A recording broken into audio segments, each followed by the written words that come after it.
All right, some latest news coming in. The Canadian High Commission says missions are open and operational. They've also called on the Indian government to ensure security of diplomats and staff in light of the current environment where tensions have heightened. I'm quoting what is being said by the Canadian High Commission. They've called out on the Indian government. We are taking action to ensure the safety of our diplomats. Says some received threats on social media. That's a worrying trend. Abhishek with us on the broadcast to give us more details on the story. Abhishek, tell us more, please. So we know that the diplomatic row that has erupted between India and Canada in the last 72 hours or so has escalated in almost all directions from economy to policy. The latest is that the High Commission in Canada, they have said that the operations of their commissions, their High Commission and various missions in India is very well running, and they have been the Foreign Affairs Ministry of Canada have been continuously monitoring the safety and security of missions and personnel, and they maintain a strict security protocol to respond to any events. We have seen some nationalist groups threatening to protest in front of Canadian High Commission and their missions across India. So probably keeping that in mind, the security scenario around various missions of Canadian High Commission in India has been taken into consideration. And the High Commission has also said, the Canadian High Commission has also told to News18 that in light of the recent heightened tension, they are taking actions to ensure the safety of our diplomats.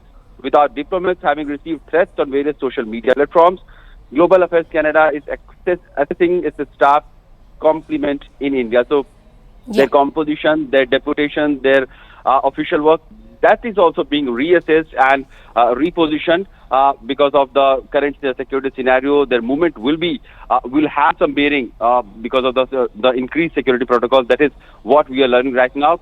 More details on what implication it could have for the visa application or the processing of visa, that remains to be seen. That remains to be seen. Abhishek, the threats on social media, have the agencies really taken cognizance of that? Is there an official complaint that has been made in that regard? Sorry, come again, Ritima. The question that I'm asking to you is that the Canadian High Commission says that the missions are open and operational, and they've called on the Indian government to ensure security of diplomats. Now, in this context, there were also certain complaints that there are threats which are being received by these diplomats on social media. In that regard, is there an official complaint that has been raised with the security agencies?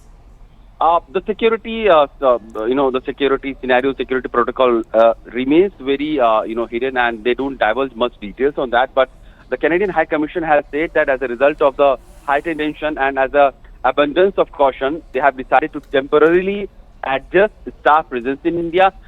That may mean that some of them may be going back to Canada, or maybe some of them will be repositioned in different verticals of work.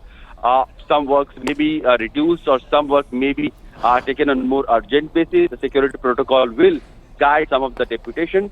And also, the High Commission has said that all of our locations are staffed by diplomats and locally engaged staff to ensure business and operational continuity.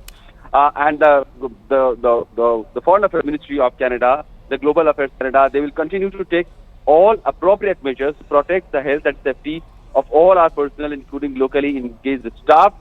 And the decisions are made based on a number of factors, including the professional profile of an employee or the personal circumstances. So keeping that in mind, the staffing is being reassessed, the locations are being reassessed, security protocol is being reassessed.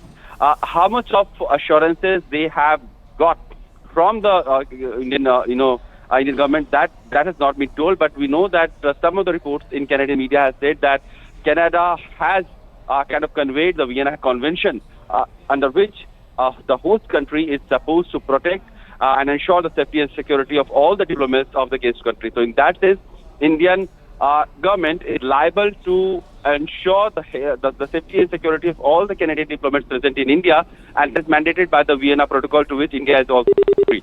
So that has been told. So that means that the tensions are rising up so high that the countries or the diplomats have started referring to Vienna Convention.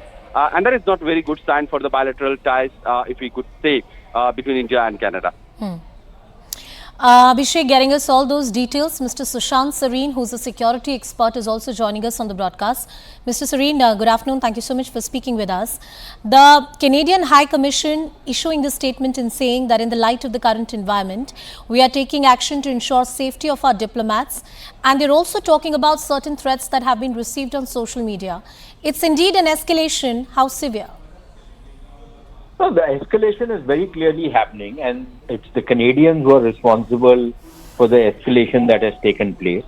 They are the ones who have nuked this relationship by hurling scurrilous allegations without any evidence, merely on the basis of what their Prime Minister calls credible allegations, a new concept that he seems to have introduced. So clearly, escalation has happened. I don't think India is in any mood to back down. Let us see the suspension of visa services that have been announced today, whether these are just a temporary measure or are likely to persist for the foreseeable future. But I think there is a lot of talk of other actions being taken. So clearly, yes, escalation has already started. I think India is a responsible country and will ensure the security of Canadian diplomats, but I'm not so sure about Canada. Yeah. The Canadians have ignored threats to Indian diplomats. Indian diplomats have almost been assaulted. Indian missions have been attacked, and the Canadians have sat over Indian planes and Indian complaints and just looked the other way while these khalistani thugs have carried out these actions. Right. The Canadians have been hand in glove with these thugs and these terrorists, and for them to now say that they are looking to protect, for India to protect their missions and their people will be extremely safe in India. India will ensure nothing happens to them. So, and a lot of propaganda is taking place on the Canadian side of some threats, unnamed threats. In Canada, open threats are being issued. They are openly coming out and publicly declaring that they will attack. And yet the Canadians have not acted because they said it's freedom of speech. So if it's freedom of speech in Canada, then how is it not freedom of speech out here? Interesting. One more aspect that perhaps would be pertinent to the discussion. BLS had put out this notification on the website saying we are suspending the service, visa services for India. Indian visa services have been suspended. Now they've removed that notification. No, it's come back on. Oh, you're saying once again that notification is on? Yeah, it's very much back on. And how do you understand this back and forth which is happening? Is it just a technical glitch know. or maybe it's just some glitch, some communication gap on their side, but it's back on. They've said that the services are suspended from 21st of September. I also in this a discussion of heightened tensions between India and Canada, and while we fiercely continue to argue for our national interests, there's a huge Indian community living in Canada. And most of them, I would argue majority of them, don't agree with this Khalistani propaganda which is put out on the Canadian soil. And it's only a very small chunk of population which is involved into this. Their interests somewhere because of this tension have been jeopardized and put into some kind of uncertainty. Yeah, that's true and that's unfortunate.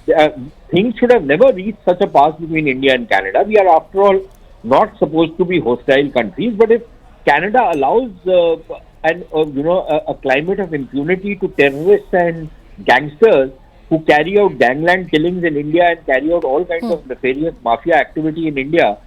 I don't see how that is conducive to good relations between India and Canada. Number one. Number two, I think the primary responsibility of the government of India is to Indian citizens, first and foremost in India, and then Indian citizens in other countries, including in Canada. Canadians of Indian origin are not the primary responsibility of the government of India. I think we need to be extremely clear on that, number one. Number two. Number three, the government's advisory yesterday has made it very clear that the government is apprised of the situation and has asked people to register with them so that in the case of any untoward incident against Indian citizens or Indian students, the government can provide them whatever security, whatever assistance they require. So it's not as though the government of India is unmindful of what is happening. But I think we have to very clearly understand that their primary responsibility is to Indians living in India.